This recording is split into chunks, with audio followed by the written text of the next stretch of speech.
I'm on the link on the stream now. You better send me. That's good for you. Am I on? Is this me? Three? All right, thank you. Yeah, I got it. Thank you. Perfect. Perfect.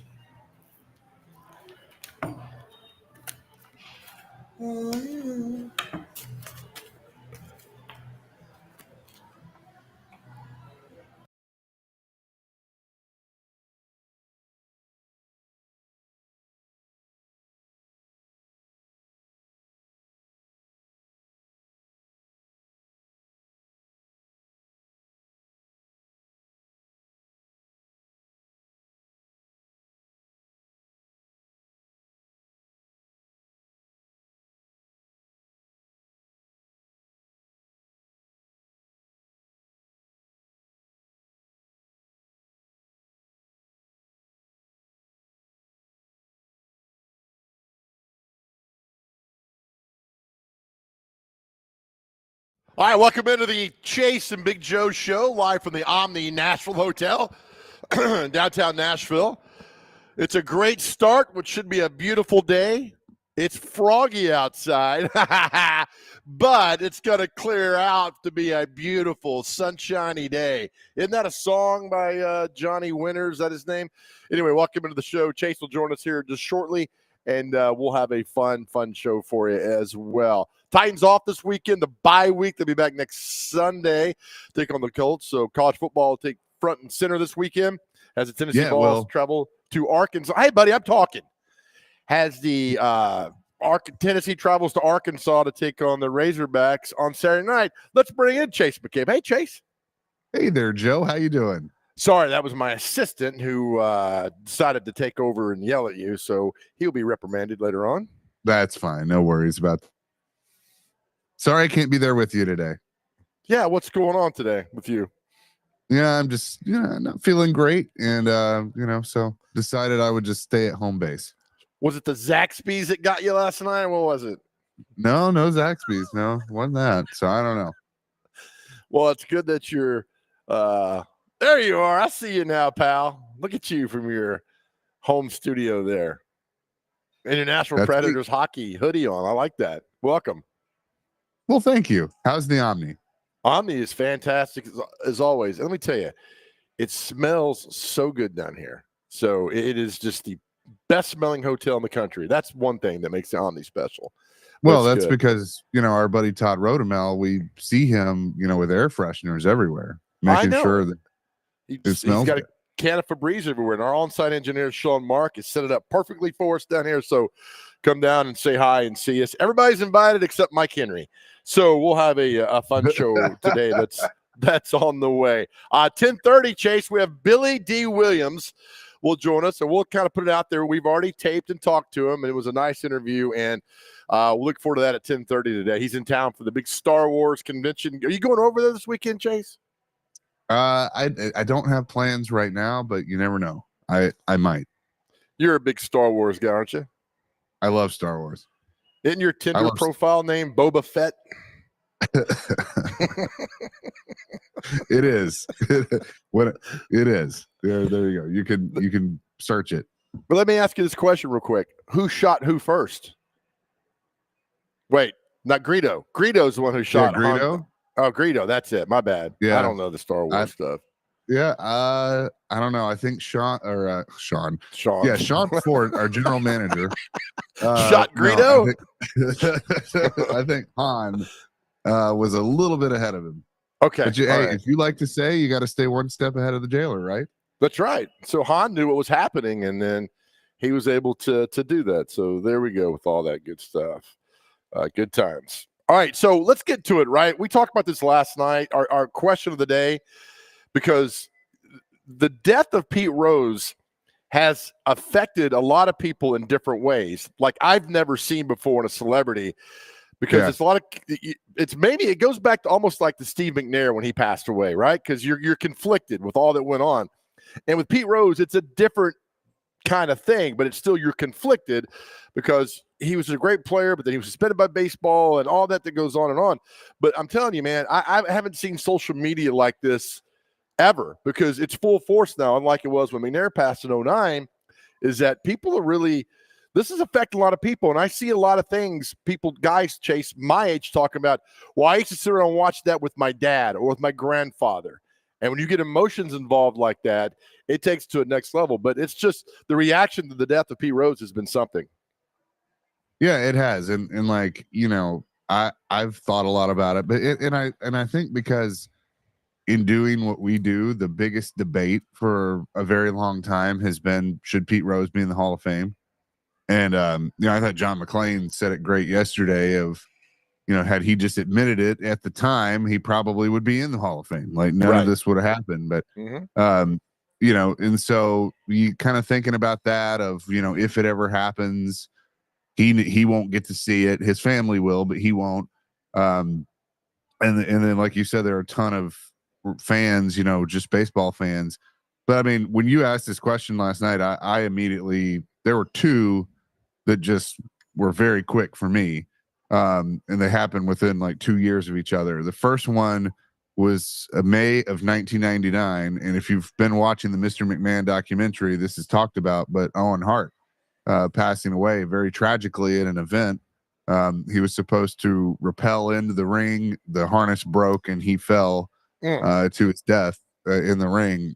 I was 12 years old and really, really big into wrestling, and loved the Hart family, and Owen was one of my favorite wrestlers. And so I had a really hard time with that because it's like I was old enough to know death, but not necessarily.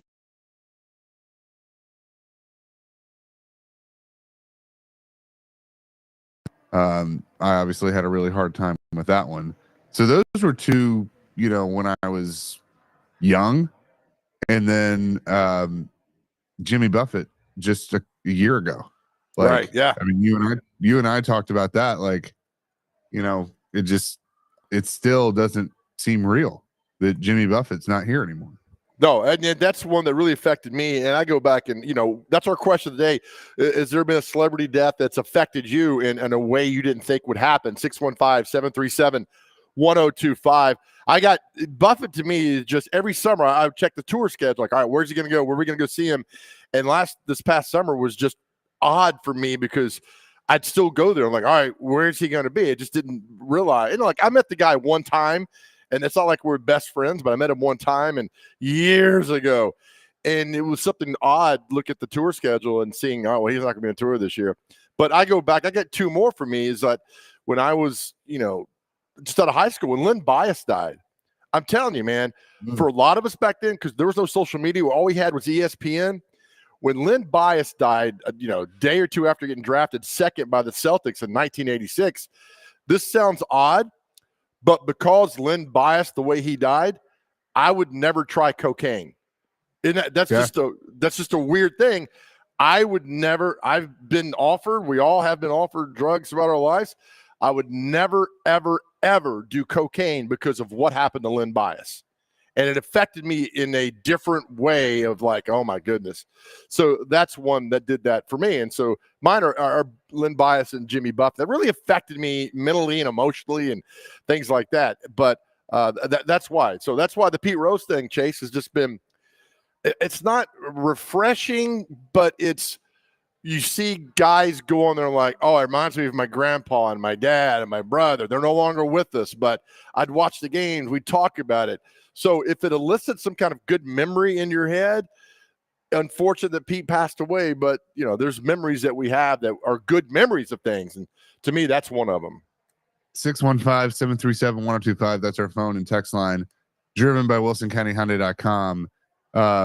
If you want to weigh in on this or question of the day, because so many people have had such a tough time with the passing of Pete Rose, who's a celebrity that passed that, affected you maybe differently than others. I'll give you another one. Michael Jackson, because he died on my birthday. Oh, so, 2009, right? Yeah. So it was my 22nd birthday. It was Farrah Fawcett and Michael Jackson on the same day. Yeah. And I just remember, like, in there's obviously controversy with Michael Jackson and all those things, but I just remembered the music, and just that's all I did all day was listen to Michael Jackson music. And we went out that night, and the bars and everything, they were all playing Michael Jackson and stuff. But it was just weird because it's like, man, it was my birthday, Yeah. and so that was one too.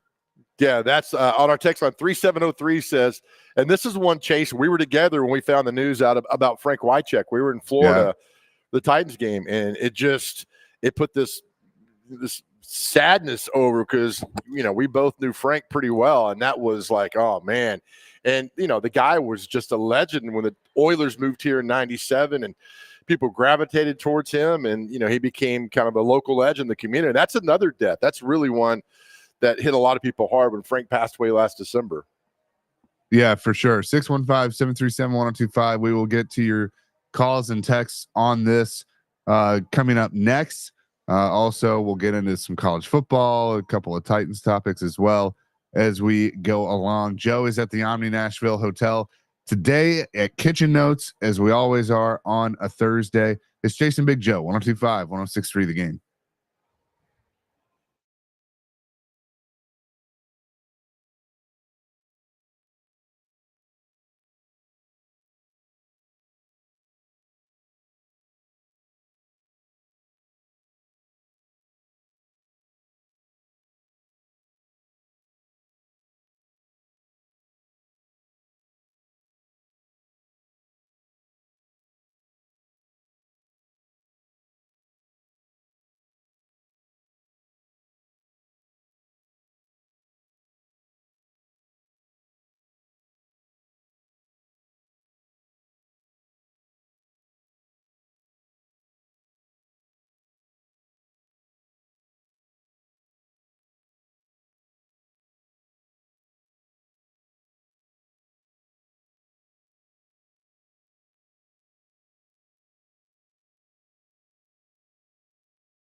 Joe, 102.5, 106.3 The Game.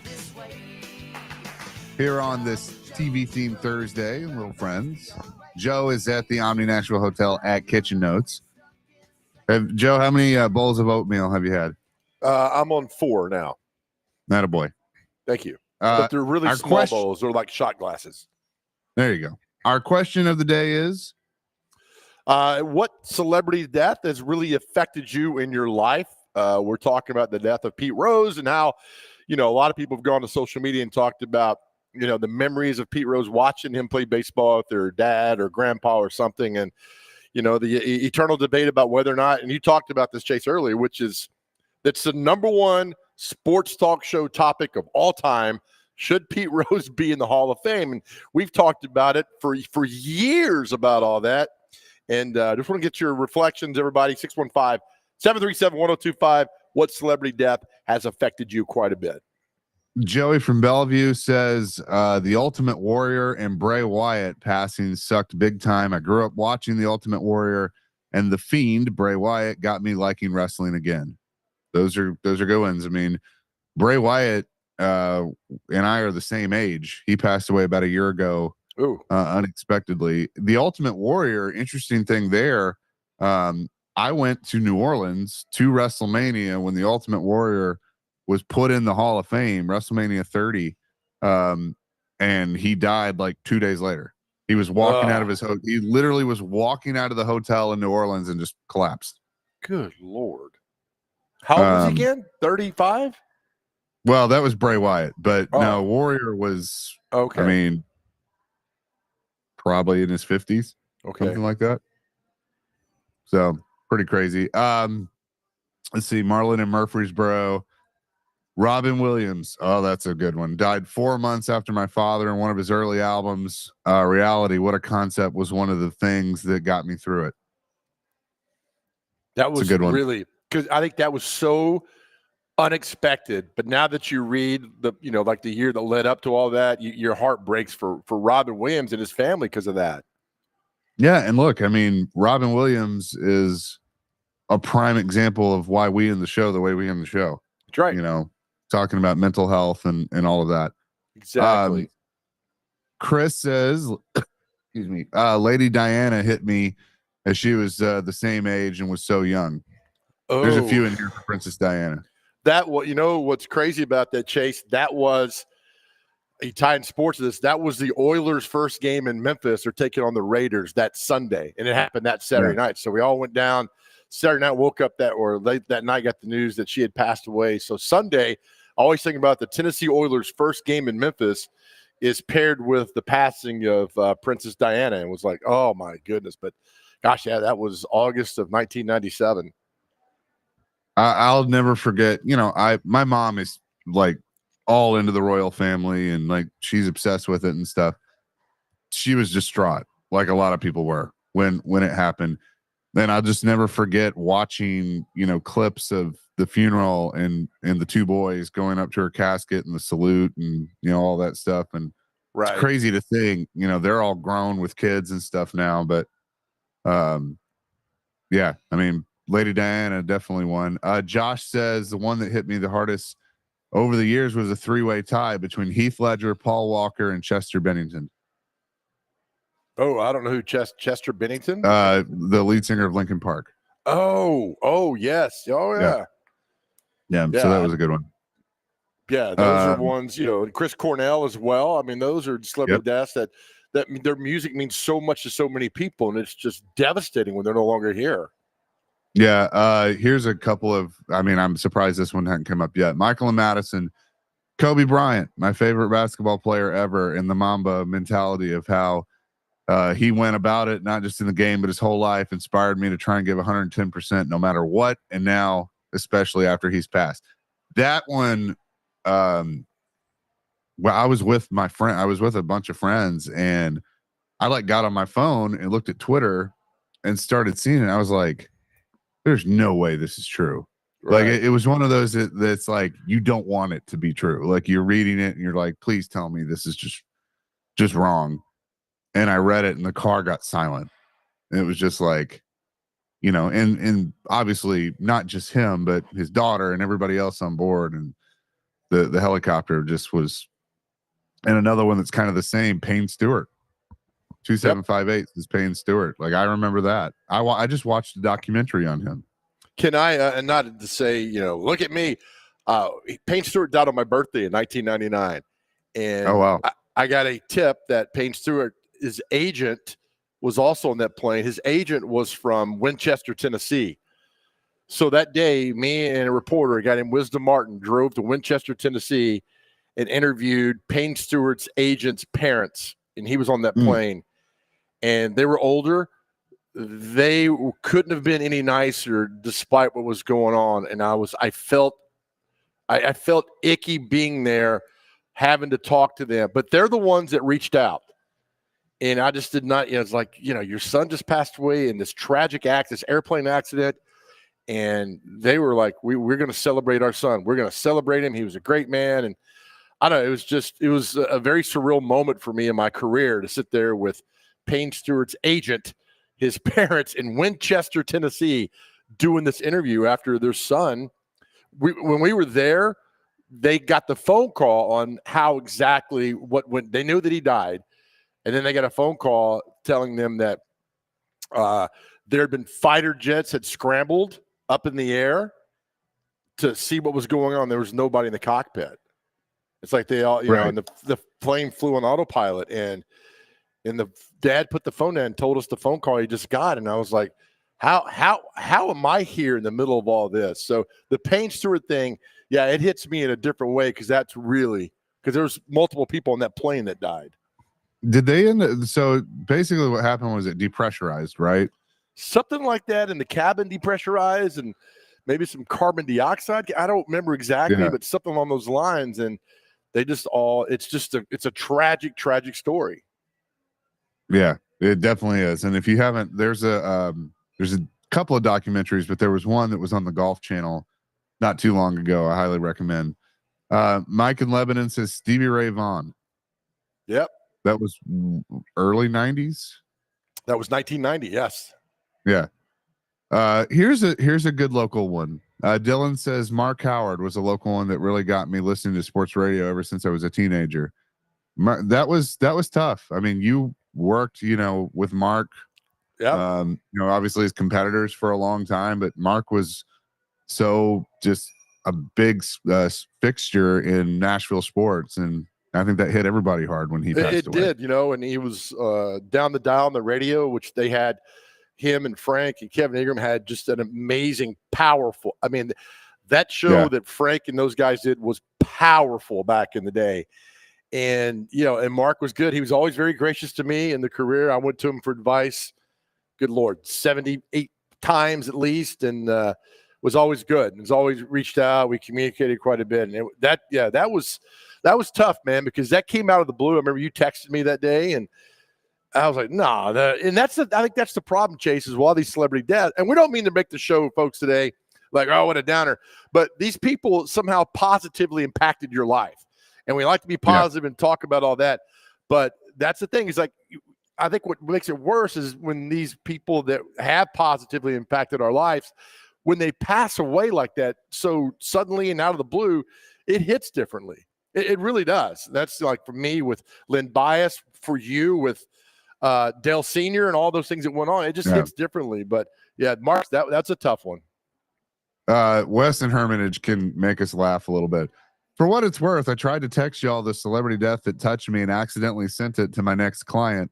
They were very confused, and now I feel extremely stupid. So thanks, guys. Happy Thursday. Also, the death that got me bent out of shape was Brian Griffin. When Family Guy killed him off, I about had a meltdown. I should have known it was not a permanent thing, but man, I was very upset. Did they kill him off? They did for like 5 episodes. How'd they bring him back? Was he Lazarus? No, Stewie went back in time and changed history, basically. Like in the original Superman, he spins the earth, the rotation goes backwards so Lois Lane can come back to life. Is that it? Yeah, it was something like that. It was dumb. Gunner with a good one. Tom Petty. Yeah. My dad is an absolute fanatic, was waiting for him to do another tour so I could finally go to concert with him. Here's the other thing too. I had just seen Tom Petty. He'd just been in Nashville, like a couple months maybe before he died. But the other thing that you may remember is that's when the tragedy in Vegas happened. The shooting in Vegas Oh my goodness. was like the same day as Tom Petty. Know that? Yeah. Oh wow. And remember when Tom Petty passed away, his daughter came out and said, "No, my father's very much alive, and these reports are all terrible." And then, like 24 hours later, yeah, he passed away. I was like, Yeah. "Oh man, imagine!" I hope she didn't read about that through the tabloids or the trades or whatever. Yeah. We'll keep getting these. Got some for Earnhardt, got some for McNair, Steve Irwin, Pat Summitt, obviously, John Lennon. So we'll get more of these celebrity deaths that just hit you in a different way. Talking about Pete Rose. Got a couple of calls as well. Here on the Chase and Big Joe show, presented by the Omni Nashville Hotel, 1025, 1063 The Game.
Chasing Big Joe, 102.5, 106.3, the game on this Thursday. Get into some college football here in a second, but several of you want to weigh in on our question of the day, which is a celebrity death that hits you in a different way. 615-737-1025. A couple of Stevens have called in. Let's go to the first Steven now on our phone line, driven by WilsonCountyHonda.com. Steven, what's up? Hey, is this me? That's you. Hey. All right. Hey, guys. I just want to tell you, I really do enjoy your show. Big Joe, I got to meet you in Kansas City when the Titans were playing the Chiefs. And I used to call in to you and Greg Pogue's show a lot and get you to do Floyd's Laugh. And anyway, I just really enjoy you guys. And I don't call in, but I really enjoy y'all. And I look forward to seeing you again sometime. And Joe, you're a big dude. Thank you, pal. You really are a big Joe. Well, I appreciate it. Hey, when I met you in Kansas City, how was I drunk that night at that bar? Or what was going on? No, it was the Titans. It was the Titans the night before they were going to play Kansas City, and it was a Titans bar. Like They had a bar in Kansas City, and you were there to cover it, and you knew who I was from calling in, right? And we talked to each other for a minute, and it was cool because I really like you. Yeah, it was. The bar was fun that night, and I had the perfect margarita in a Chick-fil-A cup because I thought I was going to be cute. And this girl bumped into me, and knocked the entire margarita out of my hand, and completely ruined my night. But I rallied. I think I went to bed like at 4 a.m. So it was a good time. But thank you for that. That was a lot of fun. Yeah. Anyway, I remember hearing John Lennon had been murdered by Howard Cosell, and I was a teenager. I loved the Beatles. I'm a songwriter. I play music, but that one really bothered me. Like it really hit me. And John Candy, Jim Belushi, and John Denver. Those all like made me sad. Like affected my days. So anyway, that's the ones I have. So this is a very interesting topic. And yeah, it is. It is. Thanks, Stephen. Thank you, man. I appreciate the kind words, and thank you for listening. We appreciate you. Yeah, man. I love y'all's show. All right. Thank you, Stephen. Appreciate it. Let's go to another Stephen who wants to weigh in. What's up, Stephen? Hey, y'all. How you doing this morning? Good. Hey, buddy. Hey, so yeah, a couple of them that the one that came to mind immediately that I heard y'all read off, but I wanted to expound on a couple of them was one Robin Williams, and like the ones like Robin Williams and Chester Bennington. Those kind of hit the hardest, mainly because it was taking oneself, and it was makes you look at yourself and how you treat other people that to make someone else do that to themselves. But I would say the one that, like, when I think about it, even to today, still hits me hard would have to be Steve Irwin, only because, he was doing what he loved, and he was educating us all the time. And I remember, I forgot what year it was, 2006, 2007. I remember I was a junior, senior in high school. And, like, when the news came out like that morning, when everyone started talking about it, it's like, no, y'all are kidding. Y'all mess with me. Then when it really was like, no, he did pass away, and it was because of a stingray. It's like, really, the thing that he was great at doing is what killed him. But at the same time, it's like, well, I'd want to go that way doing what I loved. But it was one of those, it just came out of left field, and it just, like, even like right now thinking about it, it just really hard to take that Steve Irwin, the man that one of the few people who like made so many people's childhood, is just that one, like I said, it still doesn't sit well. Yeah, I'll get you, man. That was a tough one there. Thank you for the phone call and for telling us how you feel. That's something. I mean, they all affect us different ways, Chase, and it's just something that, because they've impacted our lives and usually these positive ways, like the Tom Petty one, I mean, talk about his father, a big Tom Petty fan. So they enlisted these great memory, about things that go on. So that's why the Pete Rose thing is really difficult for a lot of people. It is. And I mean, so many people are waiting in. We got another caller. Larry wants to weigh in. Larry, what's up? Hey, good morning. Enjoy your show. Len Bias, University of Maryland, in the mid-'80s. He was drafted by the Boston Celtics and passed away that night on the campus of the University of Maryland. I don't know if you heard earlier that's I have two, and that's number two. I'll never forget. Man, I'm sorry. I just tuned in. No, don't apologize. No, but you're like me, and I told Chase earlier, and this sounds so odd and so weird, but after Len Bias died, I never wanted to try cocaine. You know what I'm saying? It's not like I had wanted to go out and get cocaine, but I was like, I'm never doing that, because how the hell does Len Bias, who just got drafted second overall, was an amazing player, he died. And so I was like, I'm never, ever going to do that because of that. So if it impacted me in a way, that's the way it impacted me. Well, it didn't impact me that way. I lived up in that part of the country and used to go watch him play at the University of Maryland. And he was such a force. And I had one more thing. I truly believe if Len Bias would have lived and played for the Boston Celtics, we'd be talking about Len Bias instead of Michael Jordan. Woo, in a lot of ways. Maybe. He was a powerhouse. I really believe that. He was. Yeah. And you know what? No, thank you for calling. We appreciate you listening. Thank you. Len Bias would have gone to a stacked team. I mean, the Celtics were still stacked with Bird, McHale, Parrish, and all those guys, whereas Jordan didn't win a title till 91. So he had still 87, 4 or 5 more seasons to get there. Len Bias would have been to a stacked team. And so just tragic. There was no social media back then. We had ESPN, and all of my friends like, you got to turn on ESPN. You got to turn on ESPN. You got to turn on there. And then you see the news that Len Bias had died. It was one of those things like, no, this isn't happening. And it did. It's the same way when we found out McNair died. Chase was like, right. No, it's not happening. And it did, unfortunately. Yeah. I mean, it was one of those, like, this can't be real. Like, what is going on? 615-737-1025. Gene wants to weigh in on the topic. Gene, what's up?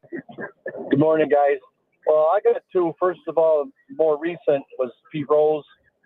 Even though I'm not a Reds fan because I'm from upstate New York originally, I met him several times in Cooper Sound. More recently was 2 years ago, and he was always generous, great to talk to, got his autograph. But the one that really hit me back in the late 70s was Thurman Munson. The plane crash. I mean, I'm a Yankee fan growing up as a kid. Nobody believed it until like later that day, or like when it was finally on the news, we thought it was a rumor. And then, 2 days later, when Bobby Mercer knocked in all the 5 runs against Baltimore, that had everybody crying. So that's mine. Well, that was what, August of 79, right? I think that's when it was. Yes, it was. And on Facebook last night, it just happened to come up. 1978 playoffs against Kansas City, I think it was, and it showed Thurman Munson hitting a home run to beat Kansas City. That was his last home run in Yankee Stadium. Oh, what was he, 30 or 31? When he was? Yeah, he was. I mean, he was right in his prime. Oh man. So that really hit. I mean, growing up with a bunch of Yankee fans, my dad, me, my brothers, and everything, that hit us good, hard. Oh man, thank you for the call. Thank you for listening. We appreciate you. Yeah, no problem. I listen to you guys all the time. You know that because you get a bunch of texts from me. Thank you. Thanks, Gene. Appreciate it. A lot of good ones. I mean, and there's so many on our text line. We're trying to get to all of them. That everybody was. Let me ask you this, Chase. When you think about your father, what is there an athlete or celebrity when you think about your dad that he enjoyed so much that makes you happy? Pete Rose. Really? I mean, yeah, he was cool. And so that's kind of why it's been a weird one, because it's like, but at the same time, you know me, I try and find the positives and everything. The first thought to me was, man, I hope my dad got to meet Pete Rose.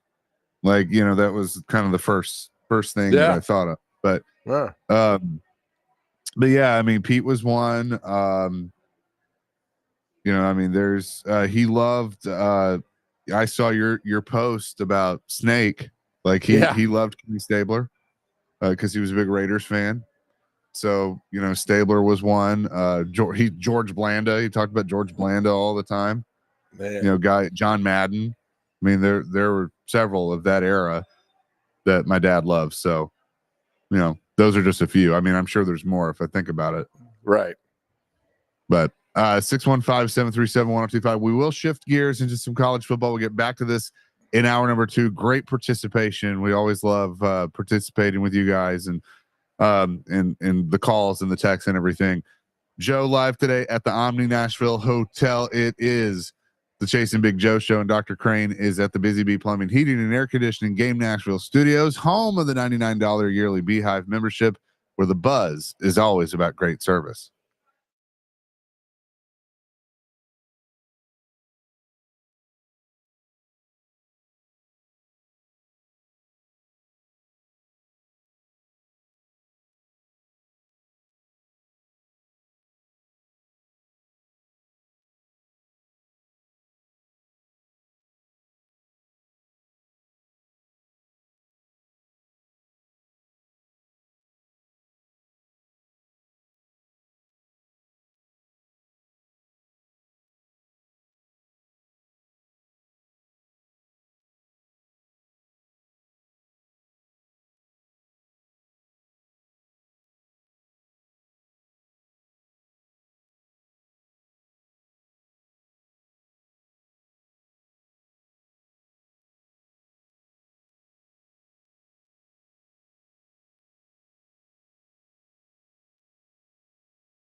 exciting and new. Jason Big Joe, 102.5, 106.3 The Game here on this Thursday, a TV-themed Thursday. Joe is at the Omni Nashville Hotel at Kitchen Notes.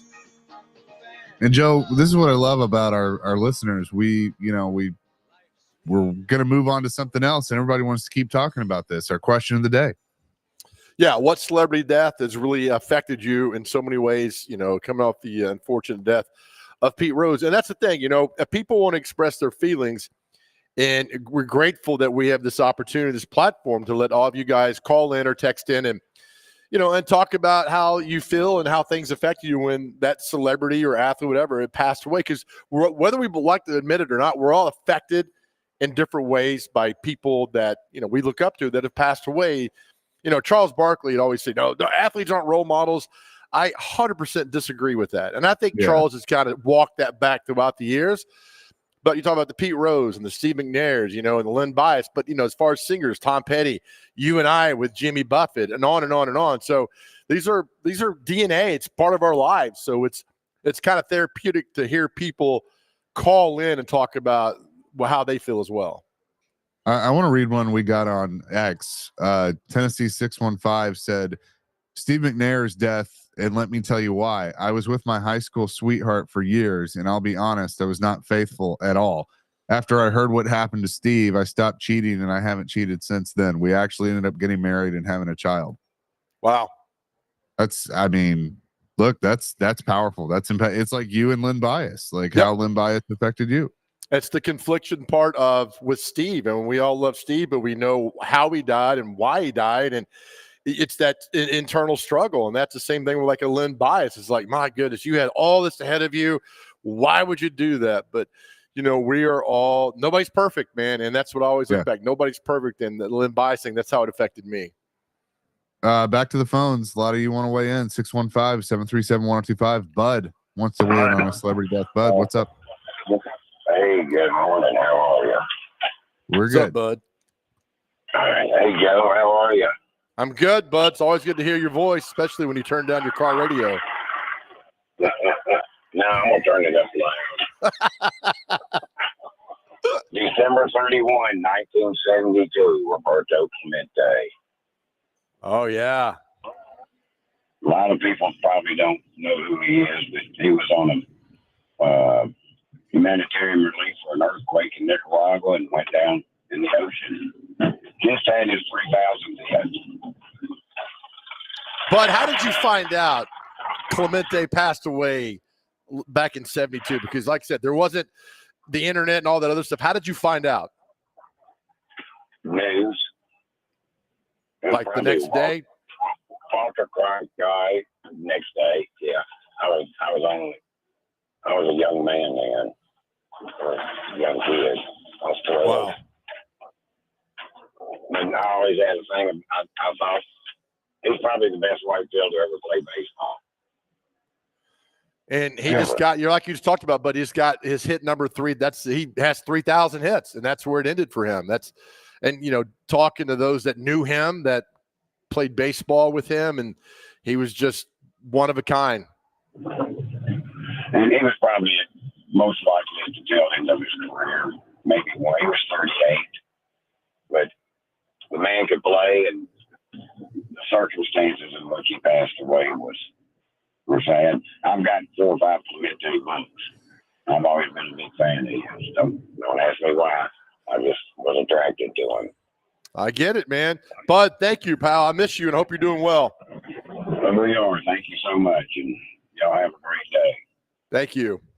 Thanks, Bud. Appreciate the call. Jerry wants to weigh in. Jerry, what's up? Hey, man, how you doing? Good. I'm a Philly fan.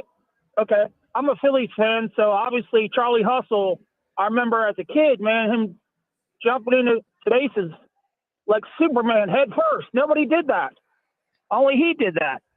And I wonder how many stolen bases he had. But, of course, Tug McGraw, the World Series, I think it was 83, with his hands up in the air. That picture is iconic. Tug McGraw passed away. He had cancer, and it was really sad. Philly took a big shot with that. But your earlier caller mentioned John Candy. I did security in Hollywood at Columbia Pictures, and I met John Candy, shook his hand, and I met Michael Landon. Him died a year after I met him. One of colon cancer, the other one probably heart attack. John Candy was a big dude, man. But you got to remember, these guys lived lives 10 times what they should have. Had all the fame and money and good careers, and they left their legacy behind. So in a kind of a way, they got the most out of life, even though they died young. But Pete Rose, man, he should be in the Hall of Fame. Pete Rose, he had a gambling problem. So what? Just let it go, man. He was one of the hardest players that I ever saw in my life in baseball. So yeah, he should be in the Hall of Fame. I agree, man. Thank you for the phone Appreciate call. it, Jerry. Thank you. Okay, buddy. Yeah, that was the 1980 Phillies that beat the Royals with Tug McGraw and Pete Rose and Larry Boa. Great. 83 is when they went, but they lost to the Baltimore Orioles in 83 with Cal Ripken's only World Series appearance. So again, guys that are larger than life. So how many World Series did Pete win? 2 with Cincinnati and 1 with Philly? I think that is correct. 75, 76 with the Reds, and then 80 with Philadelphia. I think that's right. Hair Metal Henry wants to weigh in. What's up, Henry? What's going on, boys?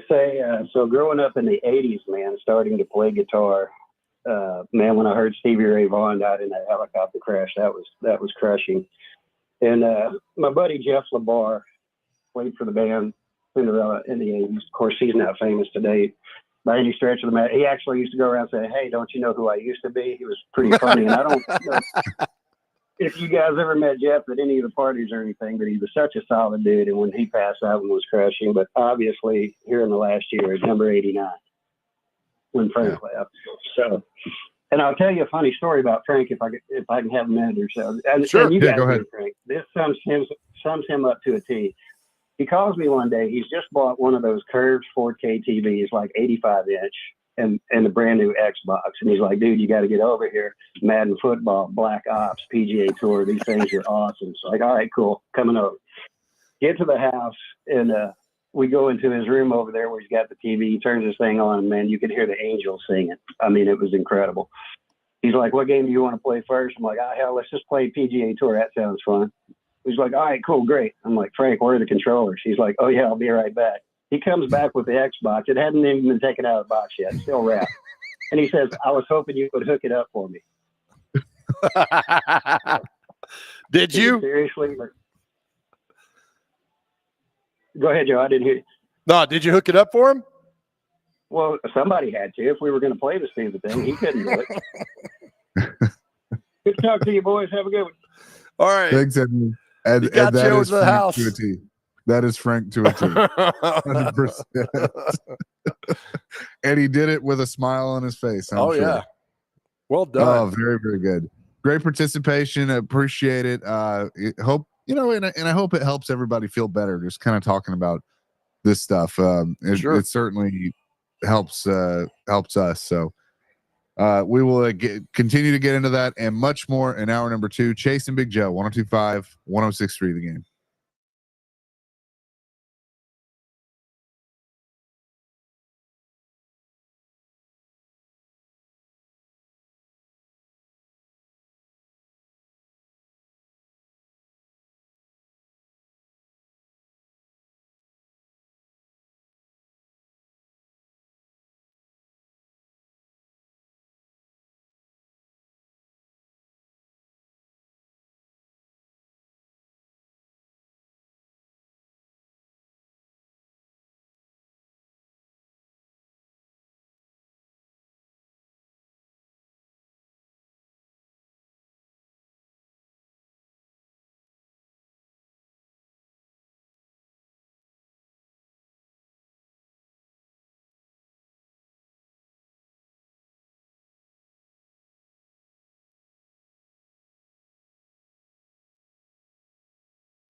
Hour number 2, Chase and Big Joe, 1025, 1063, the game on this Thursday at the Omni Nashville Hotel, as we are every Thursday.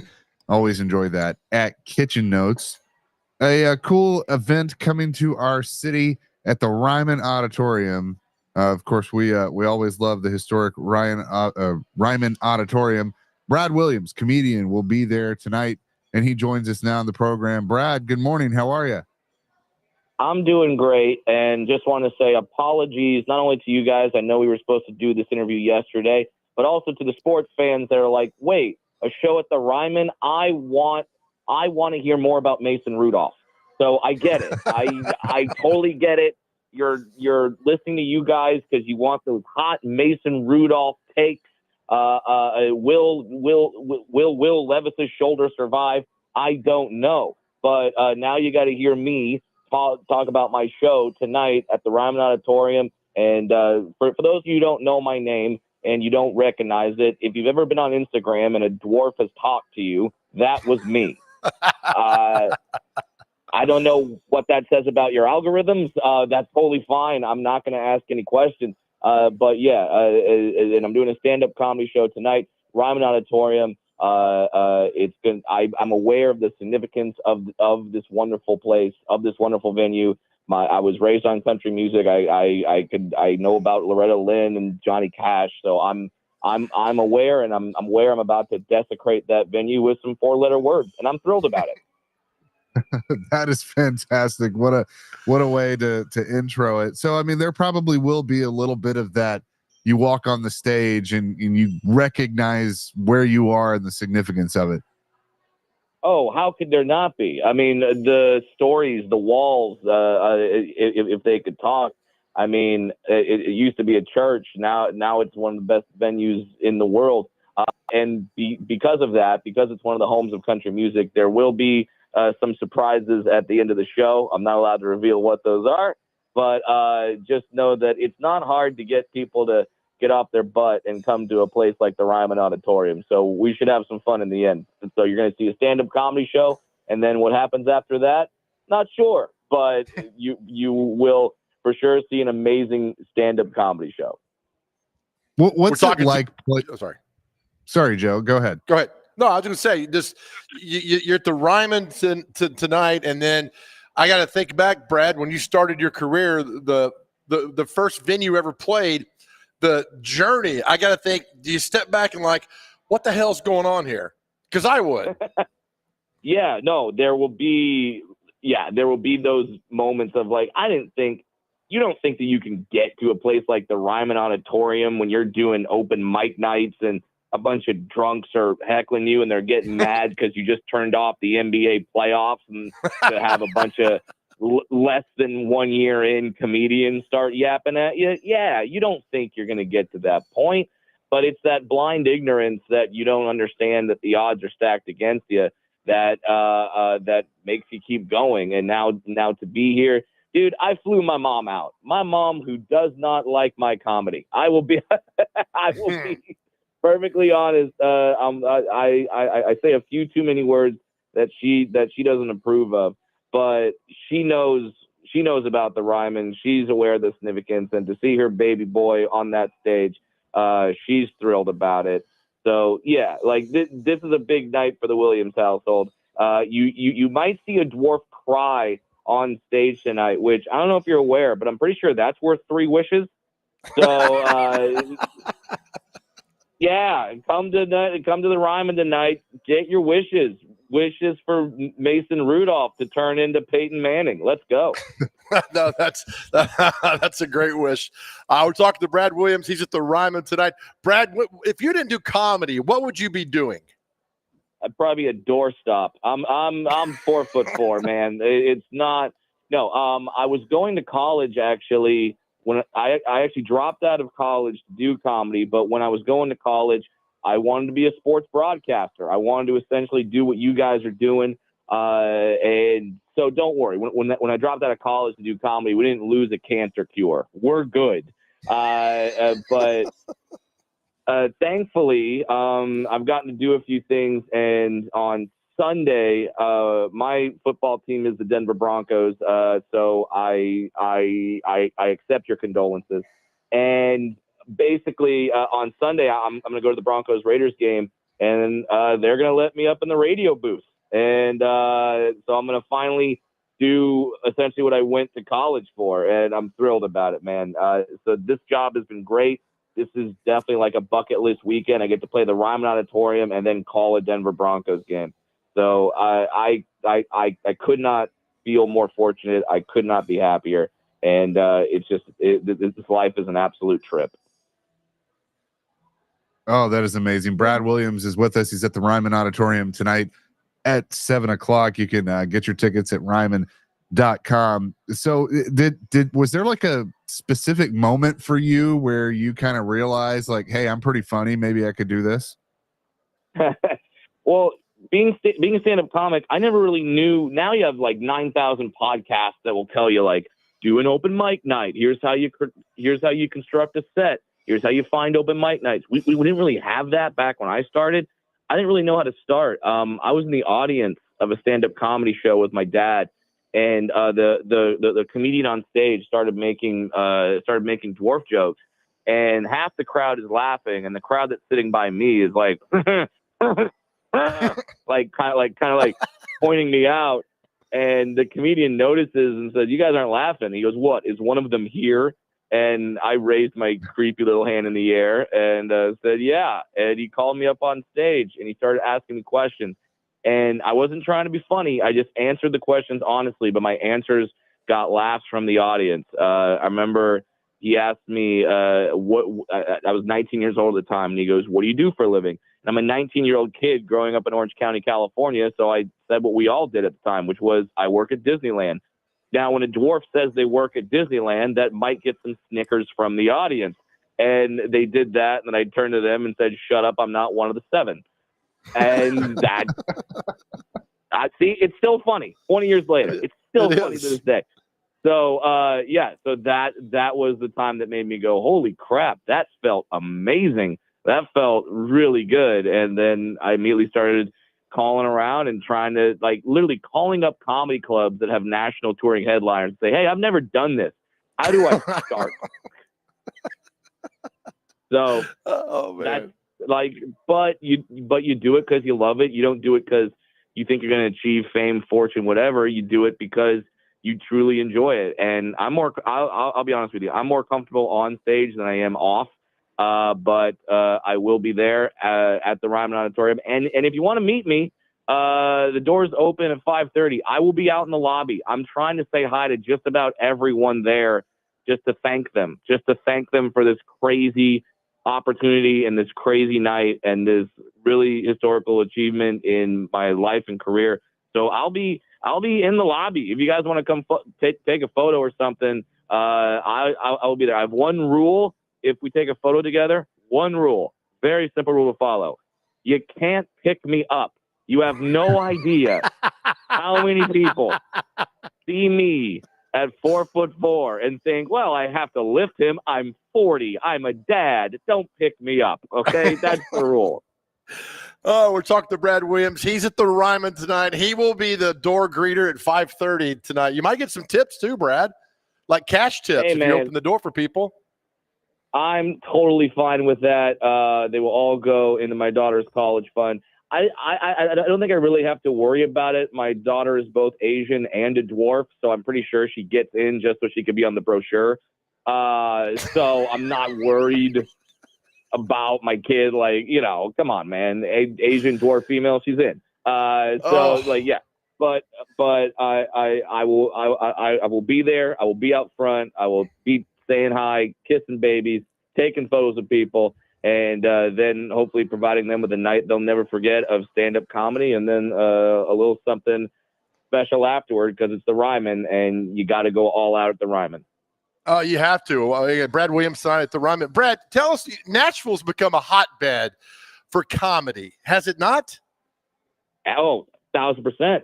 It's Nashville, Austin, Vegas. Like, these are all places that certainly during the pandemic, a lot of comedians started flocking to these cities. And we found out that you don't have to be in New York. You don't have to be in LA. You know, you could be Nate Bargatze and be a homegrown amazing talent. You could be Theo Vaughn, move here. I think Steve Byrne lives out here as well. So there's definitely a lot of comedians. I think Josh Wolf.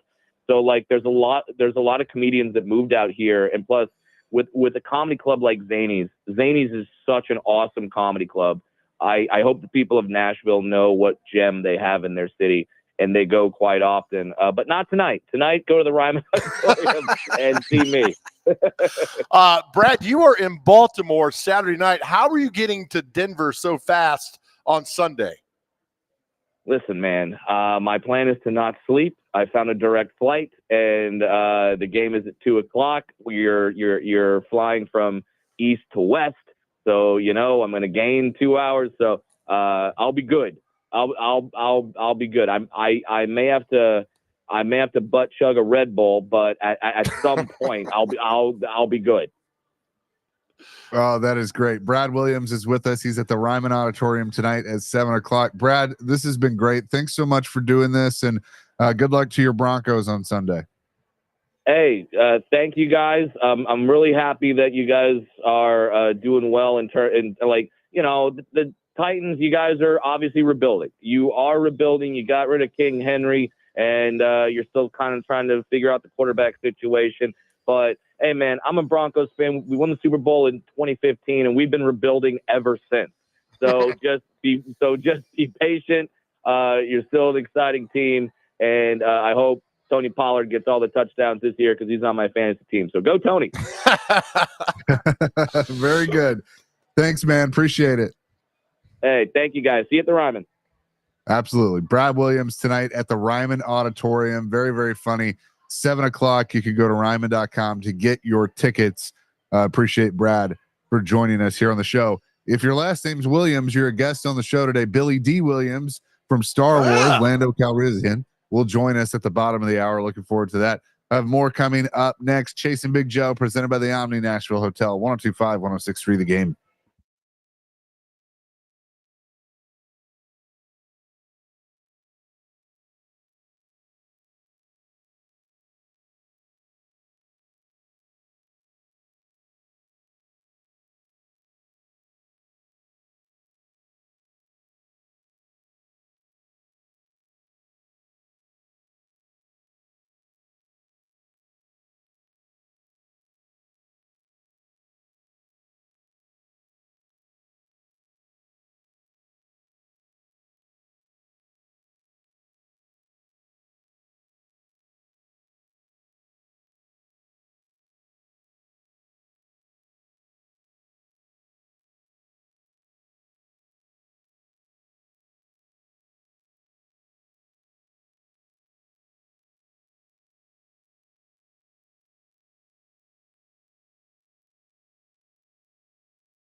Making your way in the world today takes everything you've got.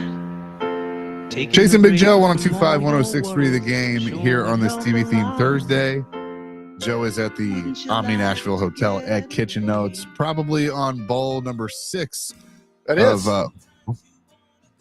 You are correct. I'm impressed. Thank you.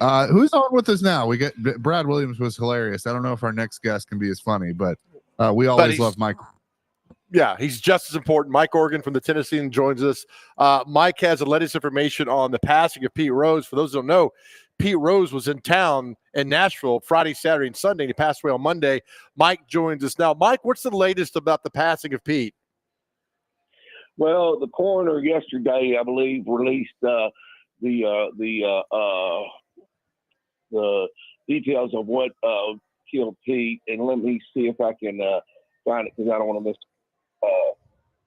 Well, I'm just going to tell you, he said it was hypertension and a cardiovascular disease with diabetes as a contributing factor.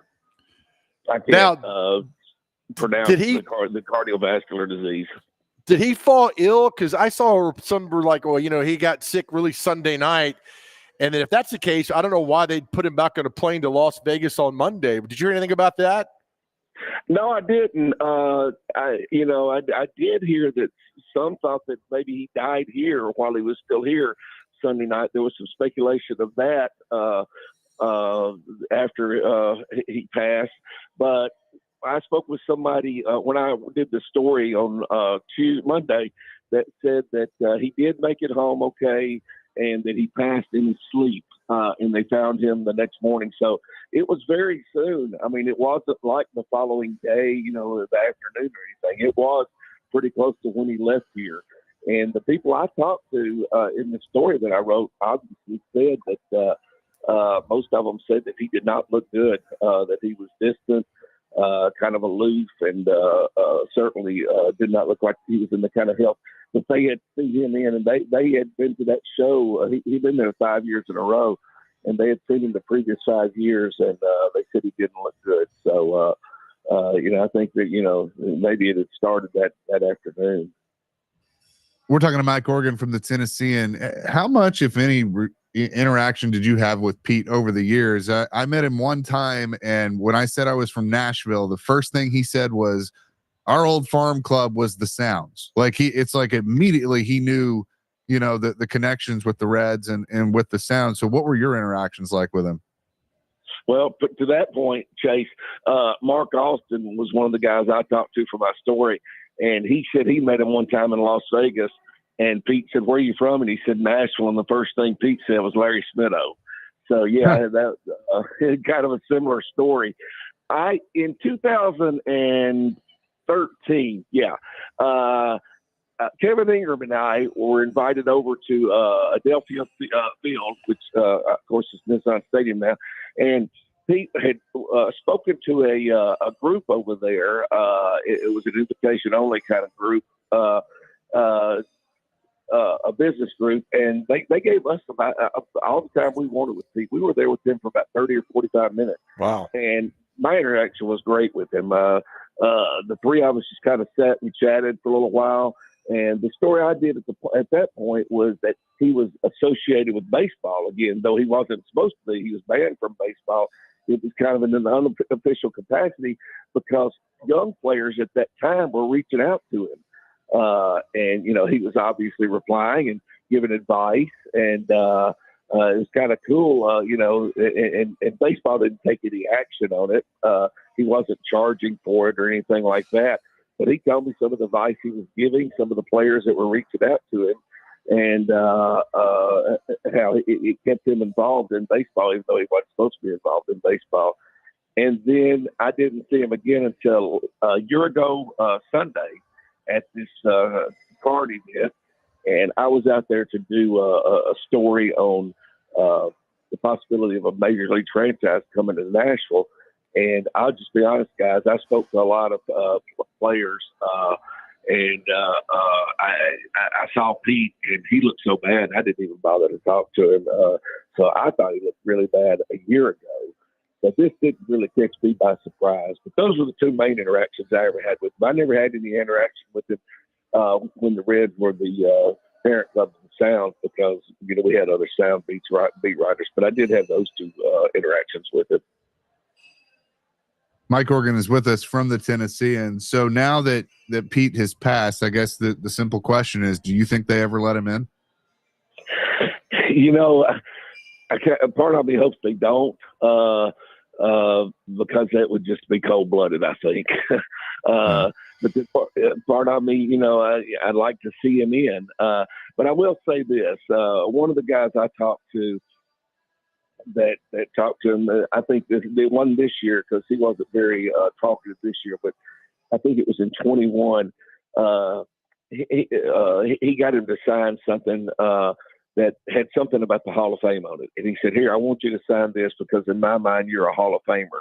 And Pete looked up at him and said, "I messed up." He didn't use the word mess. He used a word like Joe Dubin would use. And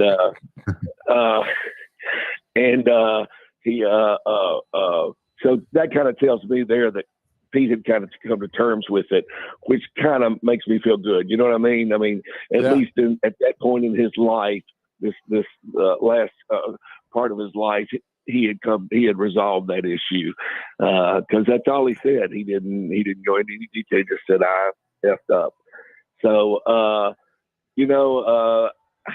it wouldn't surprise me if they let him in, Chase. But like I said, part of me kind of hopes they don't, because that just would kind of be a slap in the face.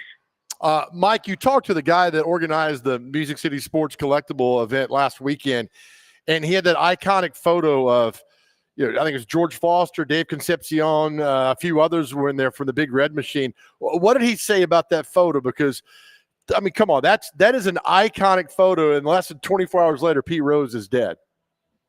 Yeah, that was Jason Shepard. He owns Shep's Cards and Collectibles. I think it's in Hendersonville. But, yeah, he does. He's a organizer, and he's the MC of the show. And he said it had wound down. Everybody had gone. But those guys were still standing around, and he was standing there. They were still there, and he was standing around, and they said, "Hey, let's get together for a picture." Because I guess even though they were all there at that point, nobody had asked them to get together for a picture. So they said, "Hey, let's get together for a picture." And they looked at him and said, "Can you take it?" And of course, he felt honored to get to take it. So he kind of organized them and put Pete, who was in a wheelchair, in the middle, and it was everybody you said, along with Ken Griffey Sr., and he got to take a picture. And he told me specifically then, he said, after that picture, he said they wheeled Pete out, and all of them left together, actually. And, it dawned on me that, and I said it to Jason, I said, that's probably the last picture ever taken of Pete Rose, because unless he ran into somebody at the airport or however he went back home, because he died in his sleep the next morning. Mike, we'll let you go. Some people have texted in. Your newest family member, is that a cat or a bat? Please let everybody know for our audience. Yeah, it's a crossbreed. It doesn't have wings, but it has all the other features of a bat. And it's looking forward to Halloween. And I don't know why, but he asked me your address, Joe. So I shared that with him. So, maybe don't be there that night, or just be prepared.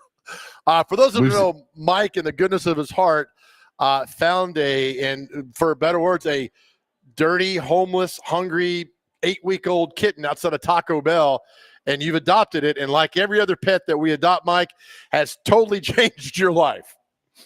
Changed it in many ways for the better, and in a lot of ways not so much. But yes, he has changed my life. And his name is Yoda because he looks just like Yoda. and the pictures on your Facebook we love, because he's driving the car, he's sleeping, he's chasing leaves, like all the things. So it's just awesome. Mike, appreciate it as always. Good to be with you guys. Thanks. Absolutely. Mike Organ of the Tennessean joining us here on the program to talk Pete Rose and his bat cat as well. That's right, man. Crazy. Joe, this one's going to be pretty cool coming up next. If you're a fan of Star Wars, if you're a fan of movies, all those things, you're not going to want to miss this. Billy D. Williams going to be in our city this weekend. He will join the show next, better known as Lando Calrissian. Lando's not a system. Lando's a man. He will join us coming up next here on the Chase and Big Joe Show, 102.5, 106.3 The Game.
There's a magic in the early morning. Back here on the Chase and Big Joe Show, 102.5, 106.3, The Game. And coming up this weekend in our city at the Music City Sheraton at downtown, the ICCC, and the guest of honor, Billy D. Williams, also, of course, known to Star Wars fans as Lando Calrissian.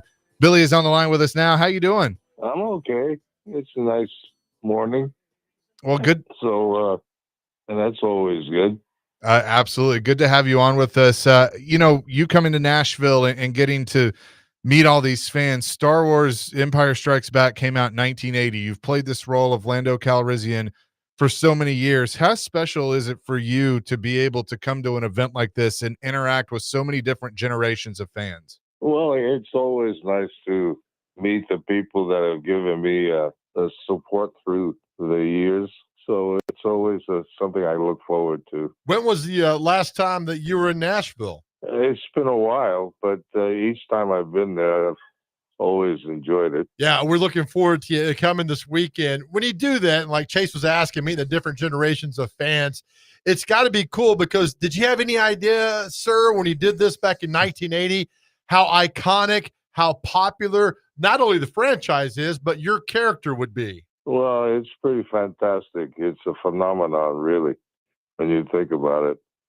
I mean, I think George Lucas probably never really knew what he had, I think. But it's when you think about it, it's lasted over 40 years. Pretty amazing. Yeah, and what's it kind of been like, when you did the most recent trilogy, you made an appearance in those movies to kind of have the character come back, and you portray Lando again. What was that like of kind of being back with everybody? Well, I had a good time, especially working with J.J.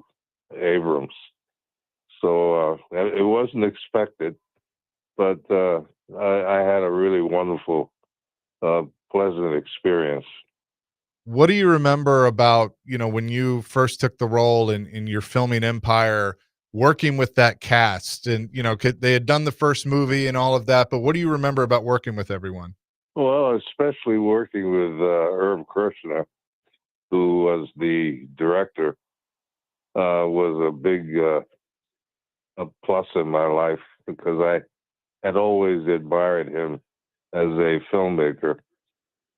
So it was a very special time, I must say, and working with all of those people, with Harrison and all the kids, was really quite a nice experience. We are talking with Billy D. Williams. He's coming to town this weekend at the Nashville Sci-Fi and Collectors Convention at the Music City Sheraton. And Billy D., your career has been so iconic. When you look back on all of this, and I know I've read about this, you've talked about just how blessed you were for your career. I mean, do you reflect back a lot about the great movies you're in? And just, you mentioned your name, Billy D. Everybody knows who you're talking about. Did you ever imagine growing up it would be like this? Well, I've been blessed. I'm very lucky, and it's been a heck of a career. We go back. I obviously worked very hard to reach the status that I gained in the years that I've been doing it. I've been doing it over, I guess, about 70 years. So I've been blessed. Yeah, and it's been a wonderful career, and we're so honored you're with us. We go back all the way to Brian's song. I mean, the roles you've had, sir, have been so iconic, including Brian's song, and that's one that you could watch today and still is as powerful today as it was, my goodness, back in 1971. Oh, yeah, it was a very special experience. But, I have my autobiography is out, so you can read all about my life in that book. It's called "What Have We Here?" Portraits of a Life. So get the book and read it. It's a pretty fascinating book. It was on the New York Times bestsellers list. So you'll find out a lot about what my life has been all through the years. I've seen it, and it's a great book. Was it easy or difficult to write about yourself when you do the autobiography? Well, sometimes it's easy, sometimes it's difficult. but it was, it's just sort of conjuring up all of the memories and trying to put it together in some kind of logical way and an interesting way. But it took me 2.5 years to do it, so I finally did it. Billy D. Williams is on the line with us. One of my favorite TV shows is NCIS, and you guest starred on a couple of those episodes. What was it like being able to work alongside Mark Harmon and Ralph Waite in the filming of those episodes? Well, I had a good time. He's a good person, a good man. It's very, very cool. Billy D. Williams is here with us on the Chase and Big Joe show. So this weekend you're going to be in Nashville. What can fans expect when they get some one-on-one time with you? I don't know. I'll be spontaneous. I like that for sure. That's a great one. A lot of people are excited to see you come do this on Saturday or this weekend when you come to town. Billy D, it's an honor. Thank you for doing this. You've got interviews all day long, and people are so excited to see you. Thank you for being just a truly icon for so many generations, for your acting and just I see your painting and things that you've done. It's quite a career, and thank you for your time, sir. Well, if you're there, come and say hello. We will do that for sure. Thanks so much. Okay, stay well. You too. Billy D. Williams joining us here on the program. We'll have more next. Chasing Big Joe, 102.5, 106.3 The Game. And there you go. Our conversation with Billy. Are we still on? Sorry. Okay. That's our conversation with Billy D. Williams that we had earlier this week, and appreciate him for joining us. And Joe, I mean, look, you think about some of the people we've talked to on this show. I mean, that's up there. That's Lando. That's Lando. It's also Gail Sayers from Brian's song. I mean, Gail Sayers, yeah. And everything else he's done. I mean, he's just the epitome. He's cool. You say Billy D. Williams, man, it's just, how cool it is. And he's I hear people have already are going to line up like all day the next few days to get his autograph there at the Music City Sheraton. I think it's fantastic. Yeah, no, it is. So if you have a chance to go check it out, please do so. And again, we're honored that we were able to have the great Billy D. Williams on the program. I mean, we didn't even mention it. He was also Harvey Dent in the Batman movie. He was with Michael Keaton. So was very, very cool. So we'll come back with What Day Is It and celebrity birthdays on the Thursday edition. Chasing Big Joe, 102.5, 106.3 The Game.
Show me that smile again. Show me that smile.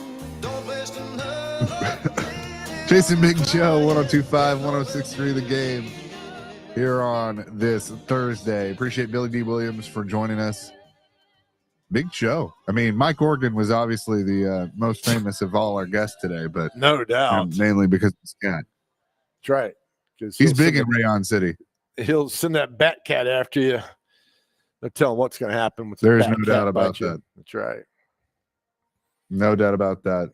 We'll have more throughout the day. DVD coming up next. I mean, have you thought about this before? Of all the cool stuff you've gotten to do in your career, like, you know, we talked about celebrity deaths that affected us, but just like somebody you got to interview and how much it impacted you. Yeah, I mean, that's the story I just wrote for the paper was the Ken Stabler story that I got to meet. I've been starstruck twice in my life. Tom Grant used to on the Ralph Emery show. When I met Tom Grant, I couldn't speak. I mean, that guy to me was larger than life. And then Ken Stabler, I met him once when we were working at the bar at the Wrangler. He came in, and then years later, he's calling Alabama football games, and they're playing Vanderbilt, and I'm in the press box, and Ken Stabler sits across from me, and we start talking. And the meal that day was spaghetti, and I kid you not, his first bite of spaghetti, he missed his mouth, and it went all down his shirt. And I sat there, and that was the dilemma of like, should I tell a guy that I'm starstruck over that he has an entire meal on his shirt, or should we just continue the conversation? And I'm thinking, Joe, you got to tell him. So I'm like, excuse me, Snake, you missed your mouth. Or excuse me, Snake, are you saving that for later or whatever? And I didn't. So for like 10 minutes, I'm having a conversation with Ken Stabler, and he's got all this food on his shirt. And I'm thinking, how am I here? Why am I here? What in the hell's going on right now? And finally, somebody from Alabama walked up and says, hey, Snake, you saving that for later? And he looks down. He's like, oh, man, and it had all over his shirt. And so I felt bad that I didn't tell him that. But it's Ken Stabler. I'm not going to tell him he's got food down his shirt. I wasn't going to do that. Yeah, so, I don't really know. I don't really know what I would do in a situation like that. I mean, like you said, Ken Stabler, the Snake for sure. With that, let's get to everybody's favorite. What day is it? And celebrity birthdays. All right, gentlemen. First on the list, we have Bring Your Bible to School Day. So there you go. Let's see. Global Smoothie Day. Love that. Latina Women's Equals Pay Day. So you have that as well. Let's see. Look at the Leaves Day. So I guess, fall season's changing. Look at the flowers, Nick. That's from a TV Dr. show. Craig, do you like looking at the leaves? From time to time. Oh, boy. That was so aggressive. Joe just kind of yelled at me. Well, that's from the TV show The Walking Dead. So okay. All right. Well, look at the flowers. Next one we have is Mean Girls Appreciation Day. Joe, you'll appreciate that because you're pretty angry half the time. Let's see. National Boyfriend Day. There you have that. Let's see. National Butterfly and Hummingbird Day. All right. Cool deal. Love the good hummingbird. Let's see. National Caramel Custard Day. That sounds pretty good, actually. National Family TV Show Day. There's that. National Poetry Day. I think that was yesterday as well. National Soft Taco Day. Love me a good soft taco. Let's see. National Techies Day, like tech people. All right. Okay. Nice. Let's see. National Virus Appreciation Day, and we're good. So the hummingbird. Wait, why would you appreciate a virus? No, well, Yeah. I'm saying the list is good. Like we're done. Like, oh yeah, I don't appreciate viruses. No, thank you. No, but I of mean, course like, not. why is there a day about appreciating viruses? That's what I don't understand. Probably another way of phrasing it would be Doctor Appreciation Day type thing. Then just say Doctor Appreciation. Well, it doesn't Day. say that, Joe. I know you. Gosh, Mr. Defensive there. You got to play for the Titans.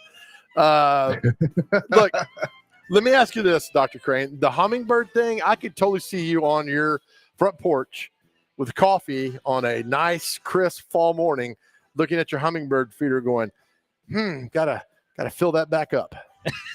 Well, I will say this, Joe. On the weekends, around like 4 or 5 in the morning, I'm outside going on the Blackstone, just kind of grilling something up, like a breakfast or something. And it's just nice. It's chill. Nobody's bothering me. I do hear the birds chirping. It's a very soothing, relaxing morning. I love it. All right, time for celebrity birthdays. You got to get these birthdays within 2 years. Our first birthday, and Chase McCabe, you're up first. Chubby Checker. How old is Chubby Checker? Let's all do the twist. 87. 88. 83 years old. The fantastic drummer, Tommy Lee. How old is Tommy Lee today? 61. 70. 62. Chaser's up there. Well done. Gwen Stefani. How old is Gwen? She ain't no Holla Back Girl, right? No, she is not. 53. 51. 55. Chase is up 2-0 right here. Actress Neve Campbell.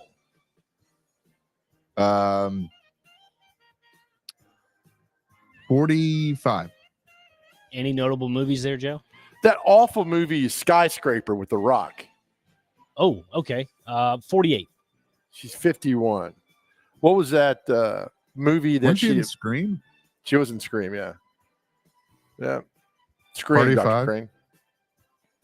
All those good things. I'm going down here. My computer's a little slow today. It's running like the Titans offense. We're all going down. Ashley Simpson, famous for her lip syncing on Saturday Night Live. Ashley Simpson. She is 37.